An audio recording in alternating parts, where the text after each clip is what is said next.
kita semua itu pengen mudah dapat pekerjaan. Iya. Kemudian biaya hidupnya murah. Masuk akal. Pendidikan lah, bisa sampai tuntas. Yes. Kesehatan terjamin. Yes. Rumah milik sendiri dan tenang. Ya, kan itu yang dibutuhin semua. Sesederhana itu. Sederhana itu. Nah, untuk itu bisa terjadi, maka pengambilan keputusan harus benar. Kita ini kan kepengen itu ada, tapi kita kan nggak bisa bilang itu semua ada kalau keputusannya nggak benar. Nah, inilah sebabnya kenapa saya sering sampaikan bahwa semua proses ini harus dikerjakan dengan baik, supaya produknya itu benar. Kalau kita bilang Indonesia ini ada tiga lingkar utama. Lingkar utama pertama adalah perekonomian. Lingkar kedua adalah demokrasi dan pemerintahan. Ya. Lingkaran ketiga adalah hukum dan keadilan. Maka yang sekarang masih menjadi PR besar itu yang hukum dan keadilan. Oke. Kalau yang ekonomi, alhamdulillah dengan segala macam tantangannya kita punya mekanisme yang relatif baik. Kita punya sumber daya, Pak. Terus alam, Pak. Pemerintahan dan demokrasi dengan segala macam keramaiannya itu berjalan dengan baik. Itu yang berat, Pak. Tapi ini di sini, Iya. oh ini PR besar. Aduh. Itu, nah disinilah kenapa prioritas penting tadi penegakan hukum, penegakan keadilan, dan pemberantasan korupsi. Sama Pemberantasan korupsi ini kunci, betul-betul serius. Selama korupsi itu ada, maka kesejahteraan nggak akan bisa jadi. Saya beri contoh. Apa efeknya korupsi dengan peternakan ayam? Apa efeknya korupsi dengan perkebunan jeruk? menurut saya ada, Pak. Cuman menjelaskannya saya nggak bisa, Pak. Mungkin Bapak yang lebih bisa jelas. Feeling saya 100% ada. Oke.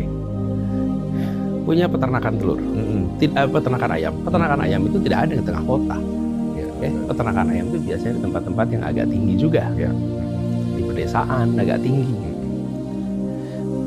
Ketika dia selesai 100% produksi dikirim ke pasar. Ya. Sampai ke pasar tinggal 80%. 20% rusak. Kenapa rusak? Perjalanan. Rusak di jalan. Ya. Kenapa rusak di jalan? Karena jalan dikorupsi. Oke. Bolong-bolong itu jalan. Iya. Oke, nyambung kan? Menyambung, Pak. Logis.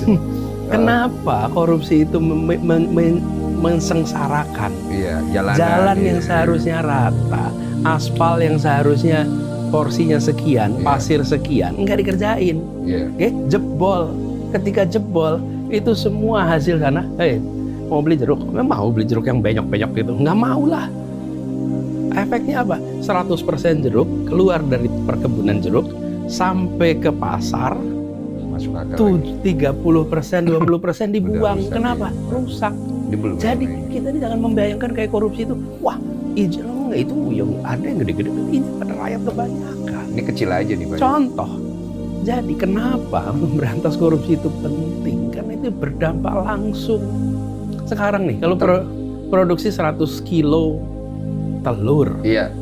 hilang 20 kilo. Harga telur jadi berapa? Oh, naik. Naik dong. 20% telur yang hilang. Gue belajar sama Pak Profesor, siap. Iya. 20% yang hilang itu. Iya. Kan ongkos. Iya, benar, Pak, benar, Pak. Jadi, kalau misalnya dulu harganya murah jadi mahal. Terus sekarang yang pada beli ibu rumah tangga, kok telur mahal? Iya, Bu, rusak di jalan banyak. Gaji nggak naik-naik. Oke, biaya hidup jadi naik. Iya. Beli telur mahal, beli ini mahal, pada rusak di jalan. Oke, kebutuhan lain jadi biayanya jadi tinggi. Ini hal kecil loh.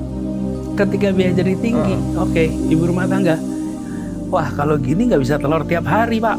Iya. Oke, telurnya cukup seminggu 2 kali, seminggu 3 kali.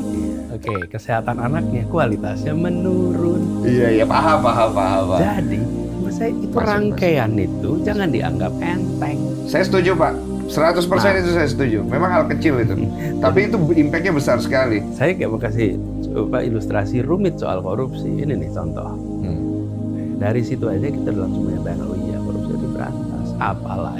Apalagi nih yang menyangkut pendapatan negara yang nggak kelihatan oleh kita semua. Contohnya Pak 271 nih Pak, ya. Impact ke negara ke ini apa ya, Pak? Sebenarnya gini, kalau itu pendapatan kan harusnya itu bisa diterima oleh negara. Iya. Karena itu tidak diterima, mengakibatkan uang rencana-rencana pembangunan yang harusnya bisa dibiayai menjadi tidak bisa dibiayai. Termasuk jalan rusak. Termasuk apapun. Kena ketelur lagi. Oh iya, masuk akal juga sih. Jadi Pak, kalau harusnya negara terimanya misalnya 1.000 triliun, terus 271 ini nggak masuk, ya otomatis berkurang. Sederhananya begitulah kira-kira. Ini negara kagak pengen cari tahu uang-uangnya mereka yang diambil kemana aja tuh Pak? Iya, ya karena Bapak waktu di DKI banyak nggak Pak uang yang diambil Pak? Itulah sebabnya kenapa di DKI Jakarta cashless. Supaya seluruh pergerakan uang itu bisa di-trace. Kalau nggak cashless susah.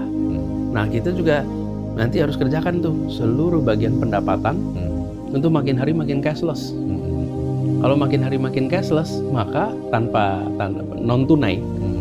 Kalau semuanya non tunai, maka kita bisa mencatat semua dengan baik. Iya, lebih terbuka kan? Iya dong. Kalau di Jakarta, secara teknologi, infrastruktur memungkinkan. Iya. Semua restoran, semua sumber-sumber pajak, itu semuanya tersambungkan secara digital. Bisa. Jadi harus ke arah sana. Supaya pemasukan lengkap. Lalu pengeluaran, seluruh pengeluaran dalam bentuk non tunai. Kalau semuanya non tunai bisa di-trace, ini jadi apa, ini jadi apa, jadi apa. Apakah itu bebas penyimpangan? Tidak. Tapi kalau ada penyimpangan mudah diketahui, mudah dikoreksi, mudah ditindak. Nol nggak mungkin.